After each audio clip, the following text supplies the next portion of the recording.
Hey yo, what is up, guys? Your boy's back, and we are talking about Judgment Day 2003. This show happened about 20 years ago. So yeah, obviously carrying on with my 2003 review, talk about shows. So yeah, we're gonna be talking about some key things on the show here, and yeah.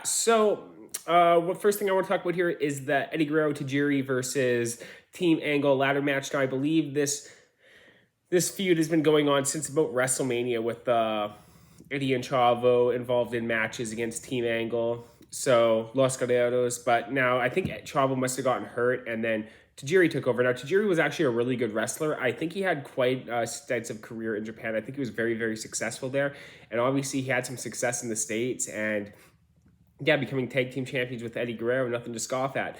Tajiri, yeah, so he was a really, really good wrestler. Eddie Guerrero, amazing wrestler, and same with Team Angle. Again, really good wrestlers here. So this was a ladder match, and yes, this ended up being a very, very entertaining ladder match. And like WWE, like they have a lot of amazing ladder matches. So this one, it doesn't really stand out, even though it was really good and really awesome on the show here. So like I mean, like in the overall aspect, like this probably might not even be like top 20 ladder matches in WWE history, even though as good as it was, or maybe not, probably not even top 10 or top 15. So yeah, so this was a really great match.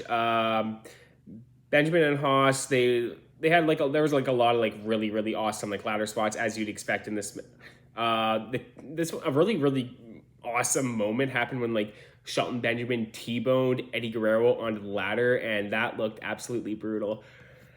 Well, I am forgetting. I am really, really tired. And then there was like one of the most craziest like push off the ladder rope moments that I've ever seen, where Eddie pushed Charlie Haas off the ladder, and just the way he hit the ropes and flung out of the ring looked amazing. But like it's like, damn, he looked like he just got flung out of the ring. So like that looked amazing. Tajiri doing like where he does like the flip into the ropes and he comes back and he elbows the ladder, knocking off Haas and Benjamin. And then yeah, a lot of like really, really good action here. The Tajiri getting, I want to say it was Charlie Haas and the tarantula on the ropes looked awesome. And yeah, so there's a lot of great stuff here.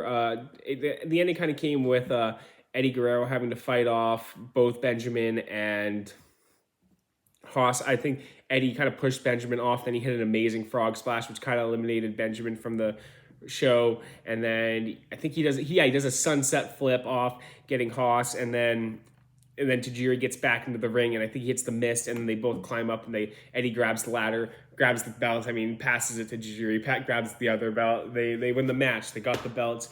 Really excellent match here. Just a shame that it's kind of forgotten about, just due to how many like every year we have a new amazing ladder match coming into play. So pretty much, yeah, it's just kind of not really one of the more standout ones, even considering who was involved in this. The next match here I'm going to talk about is, it's funny because Booker T was on the poster for the show, but he was just in the Battle Royal for the Intercontinental Championship. I can't remember who was Intercontinental Champion at the last show. What was it? Was it Rob Van Dam? I want to say Rob Van Dam, but I can't even remember. Anyways, I'd have to look that up, but the title is vacant, and yeah, so we have a very star-studded battle royal here. Like, there's a lot of like great wrestlers here, like Rob Van Dam, Kane was here.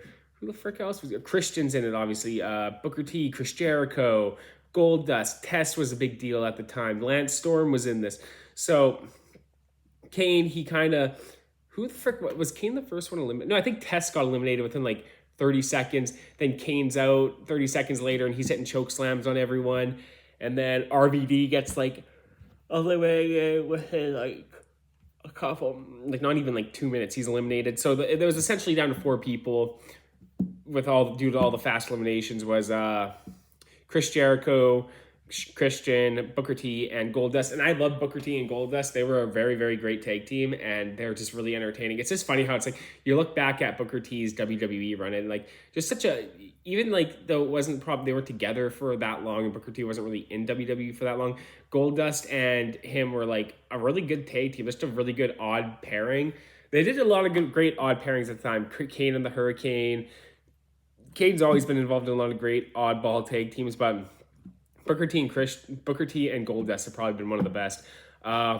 Yeah, so they did like the whole when they had a Christian and Jericho in the turnbuckles, and they both ran up and they kicked the turnbuckle into their nuts. So that was pretty funny. So yeah, there was a great little tag team back and forth between both guys.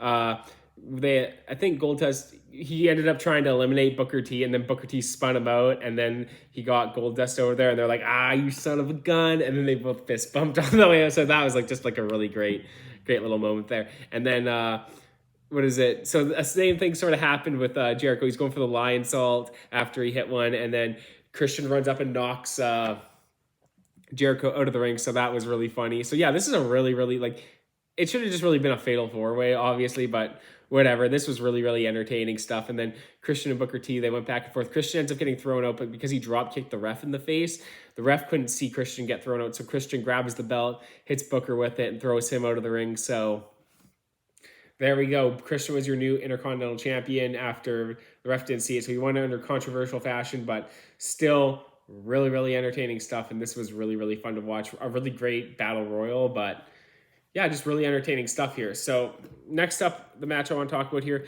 It's a match I don't really give a shit about because like this feud, I just have to say it. I was never a big Kevin Nash fan or a big Diesel fan. He just, I don't know, like it's like he's a big dude, but like you were in a big dude like Andre or like very mobile big dude like Kane or The Undertaker. So just kind of like he never really excited me the same way. I guess like I know he had his huge fans and stuff, obviously in like the 90s and stuff, but to me, I always kind of associate, like, it's like, I never even, like, due to just his title reign and how unsuccessful it was, I'd have to go back and watch. It's not that he wasn't a good worker or a good wrestler or anything like that. It's just, like, I never had that kind of, like, I don't know, respect for him as a legend as you really do for a lot of other people. I don't know. I just don't know really what it is. I haven't seen a lot of his career, and I just never was, like, that big into him. I've seen like him in some really great matches, like the match with Bret Hart at Survivor Series 1995 was an amazing match, but this match here just absolutely was like whatever. Like I didn't care. They brawled on the outside. They kind of had a little bit of a back and forth in the ring. Nash hit some leg drops. The ref kept getting bumped in this, and yeah. So this is kind of during the time where a lot of fans were turning on Triple H for his title reign and it being really mediocre, and I can see why. Like, this is a title match on a pay-per-view, and it just kind of came off as absolutely whatever. It just kind of was like, oh, we got to get to the Backlash, the Bad Blood match with the Hell in the Cell, which is happening the next month. So yeah, that's kind of just what it was, and yeah, so not much I can really say about it other than that. So yeah, that's pretty much it. It just kind of was a match to get to the next match, and that's pretty much it. It just didn't have, I don't know, I just don't really care for this at all. So a match that was actually a lot better than I thought it was, and I can't remember. It's like, it's not surprising. Like, Big Show and Brock Lesnar have had some very, very memorable matches. All the way up to their last match at MSG was a memorable match. So yeah, so Big Show and Brock, they have a stretcher match here. This is after Brock slammed Rey Mysterio with the stretcher at Backlash. So here we are. This is probably the best stretcher match in WWE history. I can't think of another one that really comes close to this, or has there really been one that's come close to this since? I can't really remember. They had this match, it just started off. It was just a brawl for the first half of the match. They were brawling in the ring. Big Show was hitting some leg drops. He was slamming Brock. And then they kind of brawled out to the outside where Brock, he was like, this is where the match got pretty crazy, where it's like, oh, it just started amping up. They were fighting in the entranceway, and Brock, he's like choking Big Show with the cable. He's slamming him with the freaking stretcher, like not even just like the stretcher pieces, like the gurneys, and he's like throwing them on top of Big Show, and then he's slamming Big Show on top of the gurneys and stuff. And yeah, this was a wicked showing of strength by Brock in this. And yeah, they end up fighting all the way back to the ring, and eventually Brock just like takes off. I think Big Show, he hits some slams on Brock in the ring, and it's like, oh, how do I get rid of this guy? And Brock eventually like takes off, and then Rey Mysterio's in the ring, and Brock comes out with the forklift. So very, very much a throwback to SummerSlam, not a throwback, a throw forward to SummerSlam 2022, with Brock coming out with the tractor. But this had very, very different implications than the tractor did. Brock ends up jumping off the freaking forklift onto Big Show, which again looked absolutely wild. And then he gets like 2 F5s on the Big Show, puts the stretcher on the forklift, puts Big Show on there, and he forklifts him over. Brock wins the match. This is a really, really excellent stretcher match here. So yeah, really, really good stuff. Yeah, awesome match here. Like I said, best stretcher match in WWE history. Yeah, so again, I really like some of the matches on here, and this is really, really entertaining stuff. Very much not height, but like we're very much in the Ruthless Aggression era right now. A lot of the Ruthless Aggression era stars are popping off right here on the show. Brock Lesnar, Triple H, Christian, Booker T, Kane, RVD. So a lot of people, Eddie Guerrero, obviously, a lot of people who had their rise to fame during the Ruthless Aggression here are here on the show. John Cena's on the show. I just didn't talk about his match, but yeah, you can see it all up and down the card. A lot of these people were going on to do big and great things for the company. So yeah. Anyways, so that's my review of this. I don't know which one I'm going to do next. I'm working on my Judgment Day 2005 video and Night of Champions 2013. So I'm going to have all 3 of these up hopefully in the next week here. So right before Night of Champions 2023.